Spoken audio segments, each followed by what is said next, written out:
AP Telangana సీఎంలు Davos పర్యటనకు వెళ్లనున్నారు. AP Telangana సీఎంలతో పాటు మహారాష్ట్ర ముఖ్యమంత్రి దేవేంద్ర ఫడ్నవీస్ కూడా దావోస్ పర్యటనకు వెళ్లనున్నారు. ఏపీ సీఎం చంద్రబాబుతో పాటు ఆ రాష్ట్ర మంత్రులు లోకేష్, టీజీ భరత్ దావోస్ లో పర్యటించనున్నారు. జనవరి 20 నుంచి 4 రోజుల పాటు వరల్డ్ ఎకనామిక్ ఫోరం 2025లో పాల్గొననున్నారు. వీళ్లతో పాటు అధికారుల బృందం కూడా ఈ టూర్లో ఉంటుంది.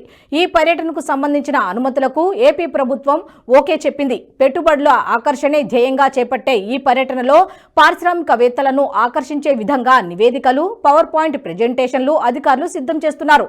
పెట్టుబడులతో రాష్ట్రానికి వచ్చేందుకు ఉన్న వనరులు, ప్రభుత్వం తీసుకుంటున్న పాలసీలను వివరించనున్నారు. షేపింగ్ ది ఇంటెలిజెంట్ ఏజ్ అనే థీమ్తో ఆంధ్రప్రదేశ్ ప్రభుత్వం దావోస్ టూర్కు వెళ్తోంది.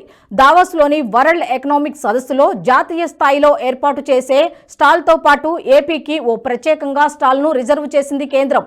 ఏటా జనవరి 20 నుంచి జరిగే వరల్డ్ ఎకనామిక్ ఫోరం సదస్సుకు ఈసారి 7 కేంద్ర మంత్రులు, 3 రాష్ట్రాల ముఖ్యమంత్రులు, మంత్రులు హాజరు కానున్నారు. కేంద్ర ప్రభుత్వం తరపున రామ్మోహన్ నాయుడు, అశ్విని వైష్ణవ్, సిఆర్ పాటిల్, చిరాగ్ పాశ్వాన్, జయంత్ చౌదరి పాల్గొంటారు.